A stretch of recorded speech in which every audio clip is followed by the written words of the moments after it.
Good morning. You're watching Trading Hour. It's a Monday morning. It's a wonderful morning looking at the way the screen is moving. I am Reema Tendulkar.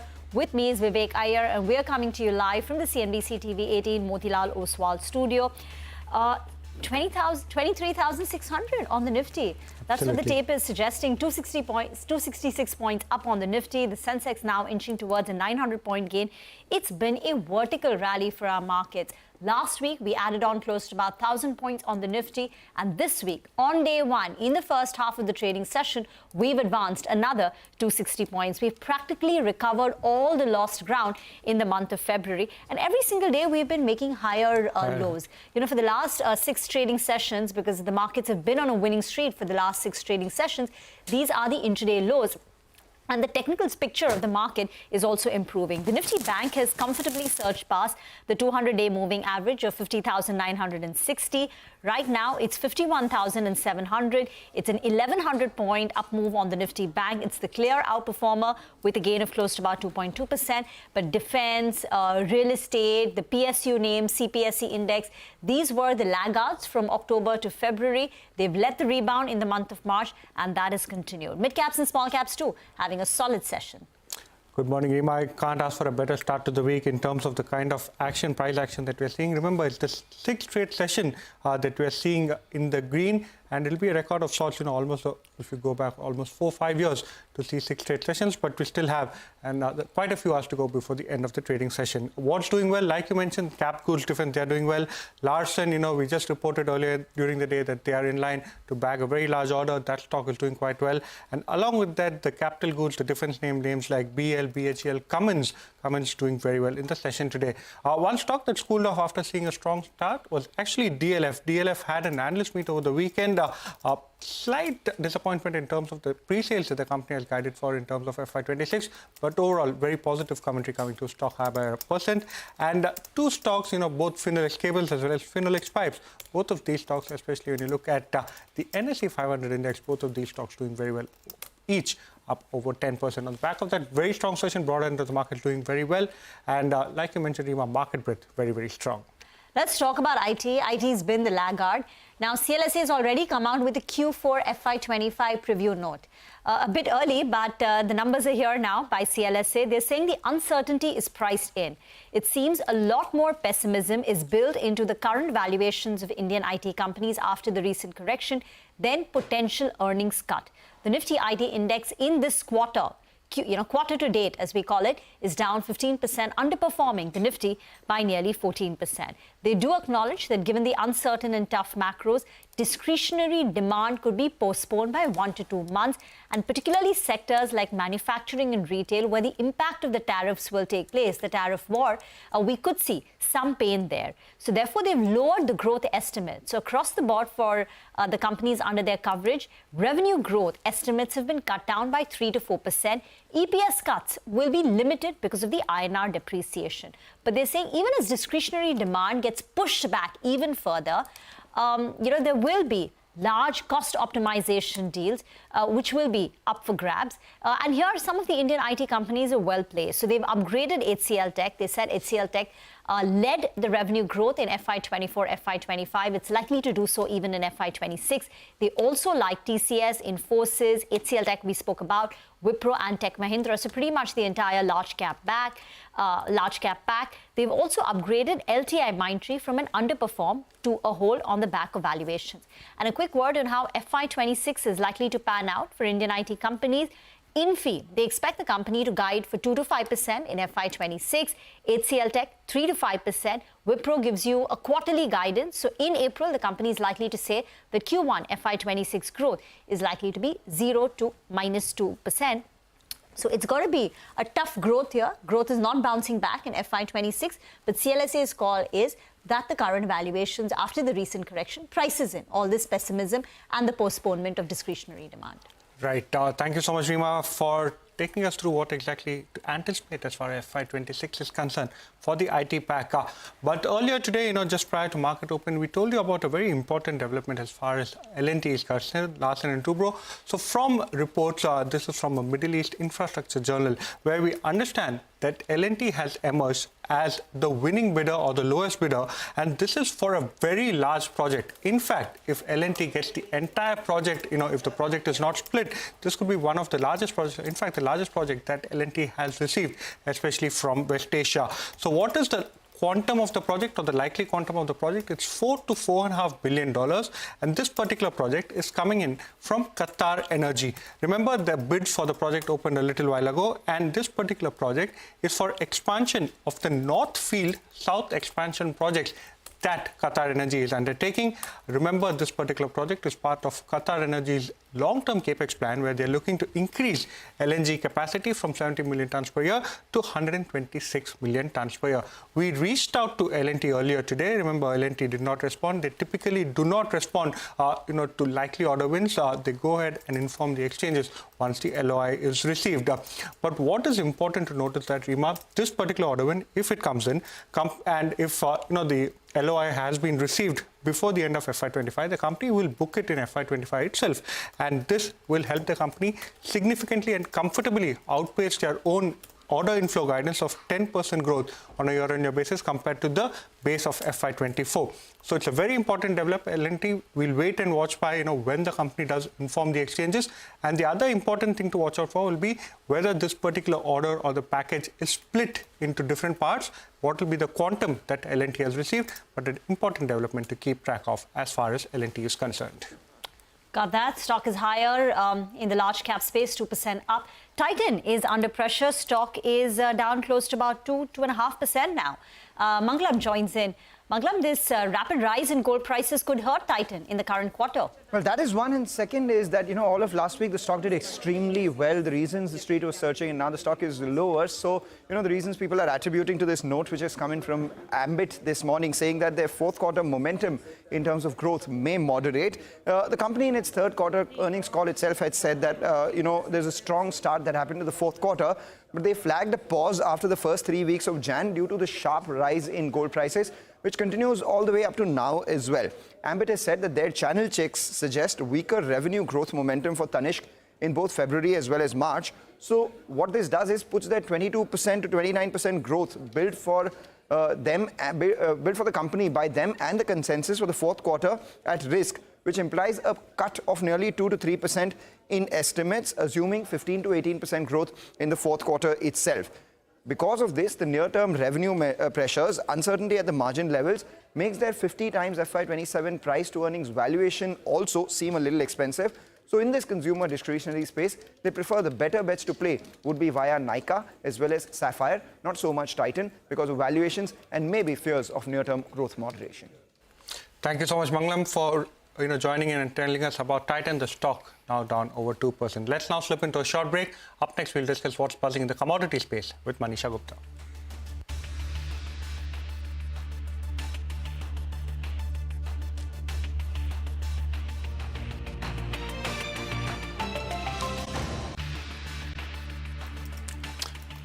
Welcome back to Trading Hour. Well, markets continue to trade quite strong. A couple of stocks, PFC, we did highlight that there's been a change in the top management as far as PFC is concerned. That particular stock is doing quite well, up over 3.5%.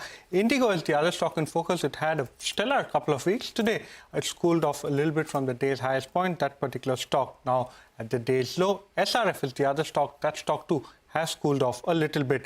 One stock that's doing quite well, I remember Mangalam just alluded to it a little while ago, is Jubilant Foodwork. That particular stock is now up over 2.5%, and that stock is trading with strong gains.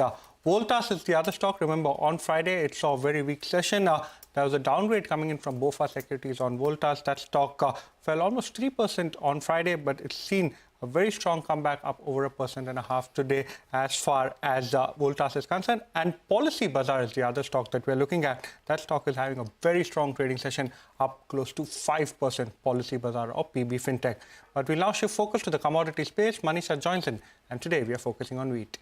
Thank you for that. Well, yes, an important commodity, and you're looking at prices coming off finally, because this is a year that you saw all-time high prices in case of wheat as well.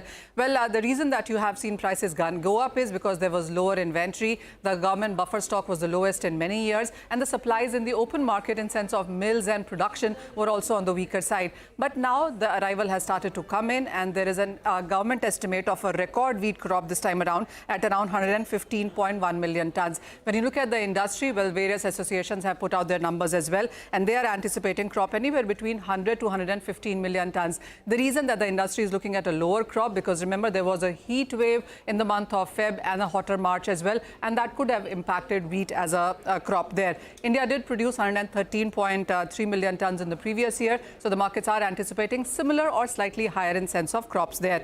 Interestingly, when you look at the India's wheat consumption numbers, well, 45 to 47 million tons is consumed as atta itself, 35 to 37 million tons in sense of maida, which is used in bakery and products, etc., and then 3 to 4 million tons as seed and 1 to 2 million tons as feed. So almost 85 to 90 million tons of wheat is what India consumes in various ways, and then there's a lot of product export that also happens. Wheat export in that sense was banned in 2022, and when you talk about wheat imports, well, there's a duty of 40% on that as well, so not too much of international wheat comes into the market as well.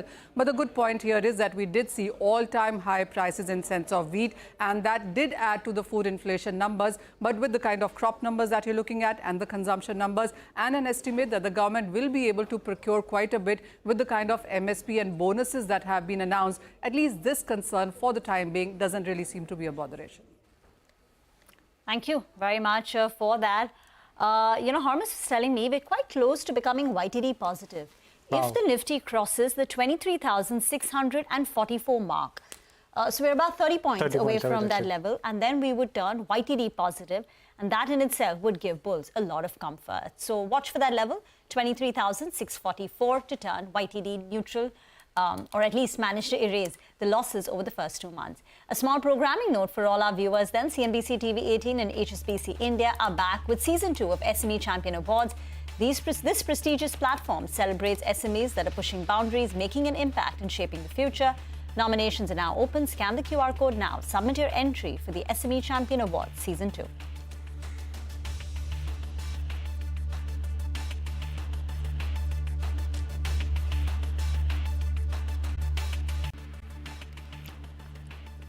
Welcome back. 23,600 on the Nifty, super strong. Soni Patnaik from JM Financial Services is now with us on the show. Soni, have we run up too much, too fast, or do you think, there is still upside left in the markets? And what is the advice by way of a Nifty or a Nifty bank trade first? Hi, good morning, Rima. Thank you so much for having me on the show. I think it's quite strong the way we've seen the short covering coming in for Nifty. The put writers are, increasing their base anywhere between 23,300 to 23,500. So Nifty, I think it's still heading towards 23,700 to 23,800 range. Maybe from those range, we can see some profit booking this week. But the advice would be to buy on dips in Nifty towards 23,550 to 23,500 in spot level. So I think that range is an ideal range to accumulate and initiate longs, keeping a stop loss of 23,400 and a target of 23,700 to 23,800 can be seen. Most likely for this week, this is the expiry range that we can see between 23,400 to 23,800. Similarly, for Bank Nifty, I think it's heading towards a 52,000 mark. So Bank Nifty also looks quite strong. It is holding on to very strong support of 51,400 for intraday. I think put writers are basing themselves at 51,000 and 51,000 put option. Bank Nifty also remains a buy for targets of 52,000 plus levels for this week expiry. Thank you so much for your views on the indices, Soni. Individual stocks, any picks for today? Hi, good morning, Vivek. So both the buy picks would be on the buy side. The first is from the auto space for Tata Motors, which is seeing a very good consolidation and ready for its up move. So one can buy Tata Motors at current levels, keeping a positional stop loss of 674. The stock has given a good breakout. The first target is 740. Sustaining above that, you can see second targets of 760. The second buy pick is in financial space, which is Chola Finance, which has given a very fresh breakout on daily charts today. So one can buy Chola Finance at current levels, keeping a stop loss of 1530 and a positional targets of 1650 to 1680 can be seen. Thank you very much for that. Nifty Auto is one of those few indices not participating in the up move today. The Nifty Auto is absolutely flat, and what's weighing is M&M. M&M is down close to about 2.7%. So that's been a bit of a drag. Thank you, Soni, for joining in. Let's now turn our attention to the exchanges now. Earlier today, we had a chat with Sundar Raman Ramamurthy, Managing Director, CEO at Bombay Stock Exchange, on the F&O contracts, the expiry days, the derivative markets, market share. Listen in to that interesting conversation. The market feedback that we received from people whom we approached and people who approached us, the point that underlines is that there should be a spread between two expiries. Okay. What it should be, how it should be are nuances. We need to see how the market spans out in respect of all this. Since we are having too many other realignments already happening, anything done in a hurry will not help in the product development and economic development. So at this point of time, we are assimilating all the announcements, changes, and we will come out with a stand, what will be useful for the product. What's the probability of you changing the expiry date? Is it high, going by what you have got back in terms of a feedback? Point number one. Point number two is, by when will you respond to this? If there is a change, it appears that for April there may not be a change. You can correct me if I'm wrong on that. By when do we hear a response from the BSE? See, I would like to reiterate that BSE's expiry was next to NSE's expiry of Nifty and Bank Nifty for a significantly long time when it was relaunched, notwithstanding that Sensex was trying to find a feet. But only thing what it was not able to achieve is proper economic significance of itself. So whether in the revised situation when BSE Sensex is establishing itself as a clearly important product, what should be the action should be carefully thought about. It cannot be defined in terms of time horizon. It has to be talked about in terms of the entire realignment. Indeed. But there's a probability you'll look at changing it. No probability can be ever ruled out. Only ascribing a percentage high or low will be very difficult at this point. In terms of cash market, while the average daily traded volume has grown up for us, in terms of percentage market share, it has not grown up significantly. It's hovering around 6.5 to 7%. So overall, the notional turnover across the exchanges, I think, has come down by around 40%, and premium has come down by 17%. While I would continue to reiterate my earlier stand, we don't run behind market share. Our market share is 100%. Okay. In terms of what numbers you ask, for your question purposes alone, the notional volumes have fallen down in BSE by around 17%, etc. No, the premium volumes have been stabilized as far as Sensex is concerned. Well, a very important conversation there with the management of BSE. Well, one particular stock that's now trading near the day's highest point is Kotak Mahindra Bank, up almost 4%, one of the top gainers as far as the Nifty Bank is concerned. Kotak Mahindra Bank doing very well in this session today. But we'll now take a short break. Up next, we'll discuss market fundamentals with Mukul Kochar, Head of Equities at Investec Capital Services.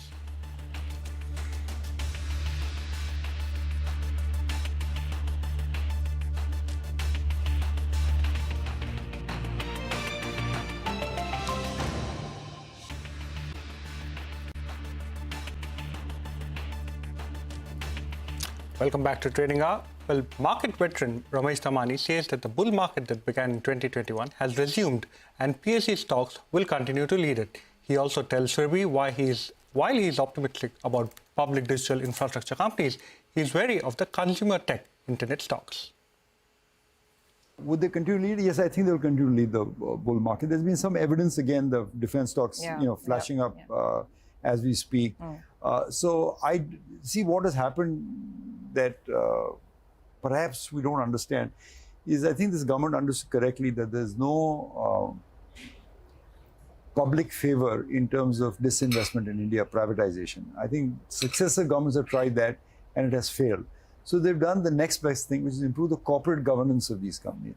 So you look at the earnings profile of how the earnings profile has changed of these companies. So that has really helped bring prosperity to the PSU index group. So having said that, yes, I think they'll continue to lead the bull market. Where are we investing in the public sector space? maybe in the construction companies, maybe in some of the other names that we're finding value out there. So that is one sector that we're looking at. I find suddenly and surprisingly for me, a lot of opportunity in the pharmaceutical sector. Yeah. Because what I'm finding is that a lot of Indian companies are not doing the CDMO work or, the basic generic drug, which is also fine. But they're also building intellectual property, okay, which I find astonishing that India has come that far that you're building actually patented medicines and so we're investing in some of those companies. And then the third one, which I'm very bullish on over the next 5-10 years, is this public digital infrastructure space. Because I think the one thing India is teaching the world is the India stack, the digital infrastructure, whether it's payments, whether it's transaction, commerce. I mean, anyone who's gone to the airport in recent times know how cool Digi Yatra is, the way you smooth through the airport. So India is way ahead of other countries, and that product will not only be more intensified in India, it will also be exported. So I think there'll be an opportunity in that sector too. But are there enough opportunities? There are few companies, Protean obviously is one of them, but does the listed market offer enough opportunities to play digital infra? There are plenty of opportunities. When Infosys went public, there were 1 or 2 opportunities, and more companies came. So there'll be more companies. There are enough right now. You just have to look. And I'm not recommending any particular stock, just to be clear. But I think there will be opportunities in the intellectual property companies in pharma, for example, may be challenged by Trump's order. That's what I was But I think they will overcome it. It's just the basis is so cheaper in India that you don't want to give medicines to America, which are already expensive, 3 times more expensive. It doesn't make any sense to me. So that's why they will have to change. The MAGA crowd will have to change ultimately out there. So I think there's enough pickings. The valuations are at your favor. It's almost like the wind is at your back. So if you are willing to invest over a long period of time, this is as good a time to get into it. And PSUs, just to kind of press on that point a little bit, it's a very wide basket from defense to railways to, it could be financials, etc. Within that, what excites you the most? Well, I think the problem that a lot of people who didn't like PSUs made was they bunched them all into one category, the PSU basket. And they were, like you said, assortment of companies. In the commodity businesses, they were in the construction business, they were in the defense, they were in the rail. And you can't do that. This is so silly. I mean, I always point that out. I said, and Subhi, I just have to remind you, because there's been a lot of press, hatred against PSUs, as you must find when you are anchoring the show. Yes. But I go back to 1991 when Manmohan Singh first announced the PSU liberalization policy, and in the speech to Parliament, he said, I will be disinvesting some public sector stocks so that they'll be more efficient. In that basket of stocks, and I'm only talking historical stuff, I bought 3 stocks, among others, but 3 stocks that I bought. A company called CMC, which was in technology, a company called Bharat Electronics, which was in the defense space, and a company in Bharat Earth Movers, which was in the railways and a whole bunch of heavy moving equipment, whatever. If you go back and study the history of those 3 companies, I think today, Bharat Electronics may be 200 to 300 baggers, even today. And more importantly, what people don't understand, there is absolutely no dilution that is taking place in the equity. So the same level of capital, they've sustained the growth. Bharat Earth Movers, it's really hard to believe, was maybe a 50 crore market cap company. Today it's one of the giants in this field. CMC has been merged with one of India's leading companies, TCS. So I had this reference of making a lot of money in the public sector in 90. So when these got disinvested in 2020s, the railways and the defense PSU, we could see they were rich for the pickings. So I would say avoid the mistake of clubbing all of them together, because you get MTNL also along with some maybe dots in there. BEL. So, but if that's your job, I mean, that is your job as a stock picker. What are you doing? If you're lazy, not going to look at the stocks, then you're being lazy. You're not a good value investor. So that is my call. I'm saying that these individual stocks will do well. What excites me pretty PSU, as told you, some construction businesses excite me, some defense business still excite me. Okay. In digital infrastructure, it's interesting that you said public digital infrastructure, not overall, internet businesses or internet companies. There's been so much, happening with them. They go up and down, and the great debates rage in the market around a Swiggy and a Zomato, etc.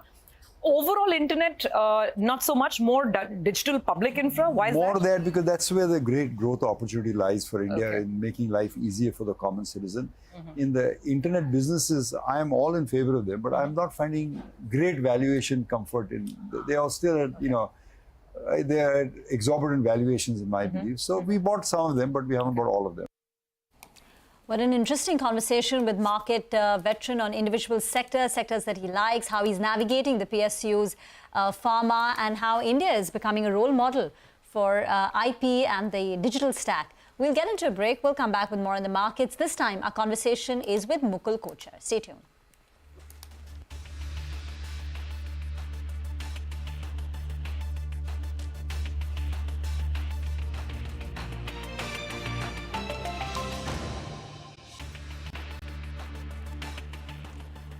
Welcome back.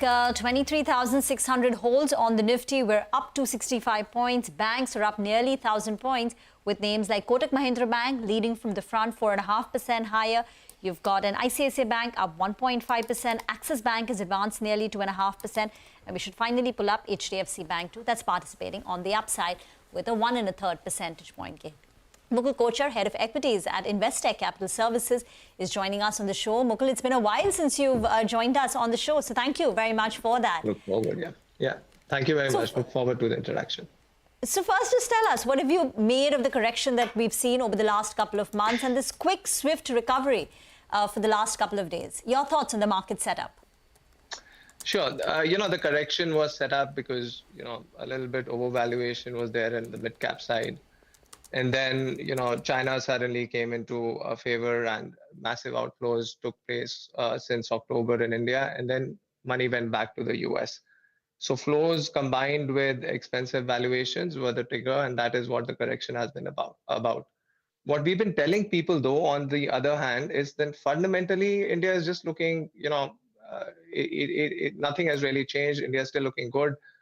On the other hand, we may have been slightly better than last year. For example, FY25 growth across indices is better. Growth in earnings has improved as the year has progressed. The lack of or miss in momentum that was there post the central government slowdown after elections, that has also picked up. Most importantly, our current account is actually looking better as the year has progressed, as services exports have come in their own. Today, as we look at the figures, services exports practically, totally offset the trading goods deficit that we have. That is the basic fundamental aspect of India that we highlight to clients, that when it comes to INR, which is the rupee and the currency, we're on solid footing. And that is going to be the trigger for this turnaround, and that has turned out to be the trigger for this turnaround. Because when the INR becomes, gets on sound footing and INR starts appreciating, FII flows will turn, which was the trigger for the correction last year. But do you think the FII flows have turned? We've had 3 days of FII buying last week. Was it just a flash in the pan? What are your conversations with foreign investors like? Yeah, I actually really don't think it's a flash in the pan, because if you think about it, just the fact that FII flows became neutral, because remember, it's just been positive, as you said, for the last 3 days. But the market rally has continued now for maybe 7, 8, 9 trading days.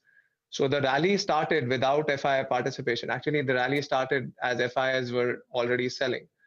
Now, if the FIIs turn positive, we could actually get into a self-fulfilling cycle at a time when valuations have become more supportive. In fact, we did our promoter or the annual founder conference 2 weeks back, and a lot of the foreign investors that were there at the conference were net short India. And I would say not net short or underweight compared to their historical weight in India. And this, I think, if the currency also starts appreciating and is an incremental benefit to them, it'll be tough for them to sit this one out. Right. Mukul, you just briefly mentioned about the conference that you held in the week gone by. Incrementally, what was the kind of commentary that you received from managements? And do you feel that we are now at an earnings inflection, especially given the low base of FY24? Do you think FY26 can be a much better year in terms of earnings? Yeah. So what is very interesting is that if you're in a bear market, and our conference, honestly, in the first week of March was squarely in the middle of the bear market. Promoter, founder commentary or management commentary is as negative as investor commentary, and that's what we saw. Having said that, we even that time were thinking that this will not take time to turn. So, for instance, I'll just give you an example. a lot of concern around the capex cycle. But when we look at the numbers, we could already see that central government's spending has already turned in the month of December, January. And by the way, the slowdown that is there in the central government expenditure also, if you look deeper, for example, I just take the example of roads. Yeah, it's not because the government doesn't have money or intent to spend. It's because land acquisition has actually sort of made implementation that much more difficult. So the government is saying, hey, let us focus on completing things rather than announcing new things. So nothing fundamentally wrong there. And, capex, concern around capex. However, on the other hand, on the positive side, we saw a lot of positive commentary from manufacturing companies, from pharma companies around new molecules like semaglutide that are supposed to come. So, company specific, but broadly negative.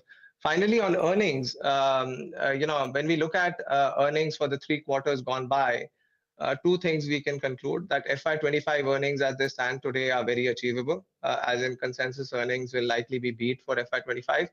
The second thing is looking at, again, the exit quarter, which is the 3rd quarter of FY25. We don't think there's downside to FY26 estimates as well. So post this correction, sell-side analysts have taken their estimates down, and we think earnings, let's say double-digit earnings in FY26 and FY25 are very, very doable. Double-digit even in FY25, or you just said FY26 double-digit earnings? Both FY25 and 26. Got that. What about headwinds in the form of the global headlines, the global trade friction, the resurgence of China, China's technology upending everything that we knew about technology and its greatness? So relatively India looks good, but in the face of, say, U.S. economy slowing down, what if it goes into a recession? There is talk of stagflation. How much of a risk is the global macro backdrop to your mind? That's a very, very good question. And actually, we get asked that a lot. The simple answer to that is, today, our trade linkage to the world is negligible. Yeah. So if we are 3% of the global economy, our trade linkage or manufacturing trade, I'm not talking about services. Services we do quite well.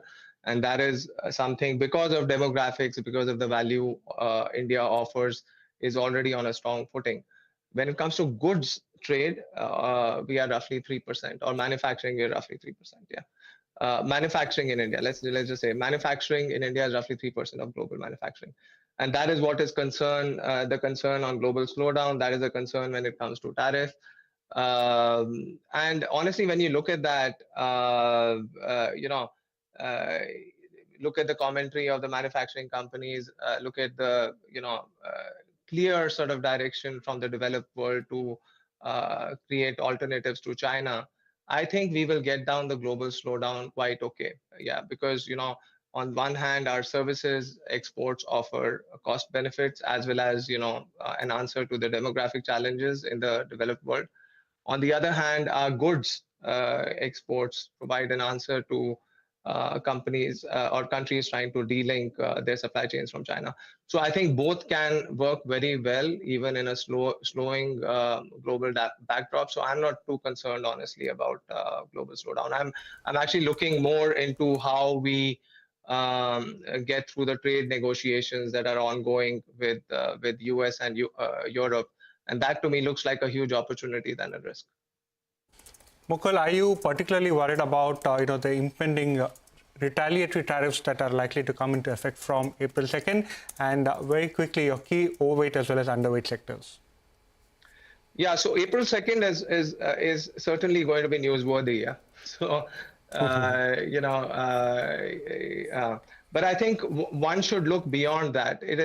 Look at the signals that are coming out of the top members of the Trump government. All of them talk about, let's sit together, let's work out an agreement that works in both our favors. They don't, and they at the same time also say we don't like the status quo because we are big importers of goods and we want to change that. Honestly, if you take out the rhetoric, it's a very reasonable stance to start with. Yeah, and so far India also has taken a negotiation approach rather than playing it out in the media, out in the open, and that is the right thing to do. And that, I think, is sort of finding favor, at least with the current US administration. Let's see how it goes. I'm still hopeful that it will turn out well for India. We are, while we are a large economy, we are number 9 or number 10 in terms of US trade deficit. US is also not threatened by India geopolitically as it is with China. So I think it's in both our countries' interest to deepen trade linkages, and that may actually come out in the second half of the year, even if April 2nd, is, as I said, noteworthy in terms of some negatives there. So I'm still very, very constructive on how this plays out through the year, and it will play out in 2025 itself. That's one. Sorry, go ahead. And the second question was around sectors we favor. So sectors we favor is both a combination of the valuation that they stand at, and their competitive position of companies within the sector. So financials, of course, I mean it's sort of semi-consensus today, but we believe that the larger banks, and we've been saying this for the last 6-7 months as well, have improved their competitive positioning over the last 10-12 years. And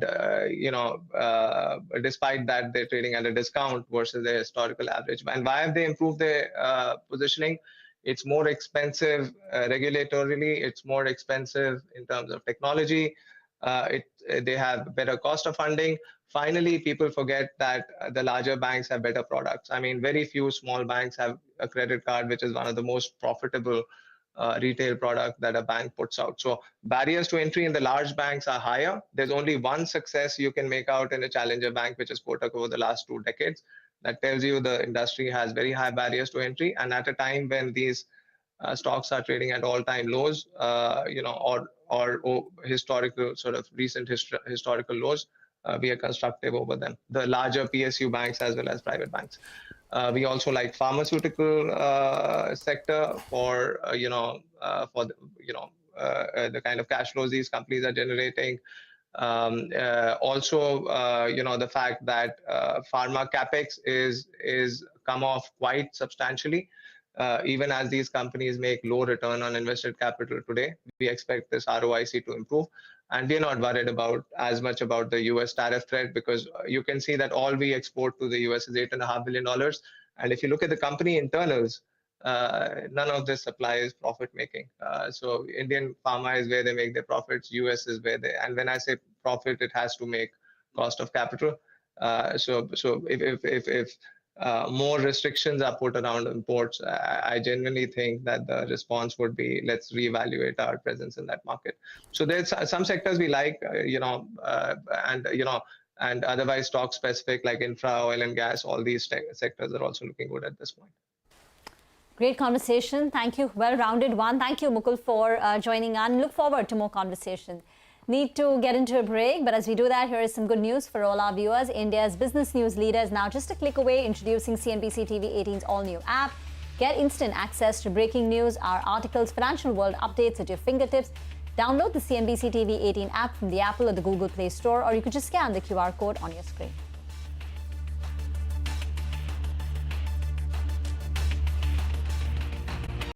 Welcome back to Trading Hour. Well, natural gas stocks are surging following industry recommendations to the regulator, which could imply higher tariffs for the company. Sudarshan joins in to tell us more. So first, talking about the news, on 21st of March, PNGRB, that is the gas regulator, has proposed certain changes to natural gas tariff regulations 2008. Now, as of now, these are the proposals, and PNGRB has sought comments by April 11. Once those comments, once the regulator gets the comments from the industry, then those amendments or changes will be implemented. So what is the objective? PNGRB earlier today morning has spoken to the channel, and it says focus of the changes in regulation is to increase the usage of gas, and it expects CNG and PNG companies to benefit, as the amendments that PNGRB has proposed will reduce the number of zones. Currently, we have number of zones that are 3. So PNGRB has proposed to reduce it to 2. And second, CGD entities paying higher tariff. Currently, they are paying higher tariff for zone 3. Now will have to pay the lower tariff. Also, benefits will be passed on if volumes increase and by more than, basically volumes increase by of more than 75%. So because there are certain isolated old fields where even if volumes increase, volumes are more than 75%, these companies do not get the benefits. So now PNGRB in the proposed changes is saying that if volumes increase, these companies may be able to recover the operating cost, and that will benefit companies like GSPL and GAIL. Now, brokerage also have written on this. Citi says, first, fuel cost, that is price of contractual LNG, can now be claimed. That will help GAIL. And second, less stringent volume assumptions once volumes cross 75% threshold. That will be positive for GSPL. CLSA says regulations could lower operational expenditure for city gas companies like IGL and MGL. Also, GSPL and GAIL, if these changes are implemented, can see higher tariffs. And the last point is there might be an increase in cost of gas users, including industrial customers of Gujarat Gas. That will be minor negative for Gujarat Gas. The entity which is far-flung area may be paying a Zone 3 tariff, which was very high, 105 plus, and the Zone 2 tariff is 85 plus. So all those entities, now they will get benefited. They will get basically the Zone 1 tariff, and the 3 zone now get converted into 2 zones. So the focus is that how we can increase the gas usage all across country, because the focus is for CNG and PNG. CNG and PNG, they will get benefit. Few entities or the few pipelines where it is flowing more than 75%. There we are seeing is whatever the excess volume will be there beyond 75%, the benefit will be passed on 50% to the entity, 50% to the consumers. And only another thing is the isolated field. There are the number of isolated fields where there the tariff was basically, now these are the old fields, and what we are seeing, the pipeline which were laid there in those areas, they are not getting any returns on that. Somewhere the tariff is almost nil or maybe in a negative. So there we are seeing that at least they should recover their operating costs. Well, the other stock we're looking at is Shyam Metallic. It's up 0.5%, but it's come off nearly 3.5% from the day's high. Nigel is joining in with more. Nigel? Well, that's right. UBS has written a note on Shyam Metallics, and they maintain their buy rating with the target price of around 1,175. They have broken it up into 2 parts. One is on the aluminium foil part, and also the benefit that they'll get from the 12% safeguard duty. Let's focus on the first part first. They say that the anti-dumping duty on Chinese aluminium foil imports, that's going to hold them in good stead. Why is that? Because Shyam Metallics is the second largest producer of aluminium foil in India. And they're plugging in the numbers. They say that they could get an incremental 125 crore rupees in this division itself over the next couple of years. That's because of this ADD that's been, which has been put into place. And the second factor is they're adding additional aluminium foil capacity. So because of this, the net benefit could be nearly around 125 crores to the EBITDA. The second point they talk about is the safeguard duty. That's a 12% safeguard duty on the imports of steel products. They say this could help them improve the EBITDA per ton for the colored coated sheet part of the business, and this would help their EBITDA as well. So put that together, the stock is mildly higher in today's trading session, with UBS giving it a thumbs up. Thank you very much for that. And with that, it's curtains down on the show. Thank you very much for watching. Don't go anywhere. Halftime report is up next.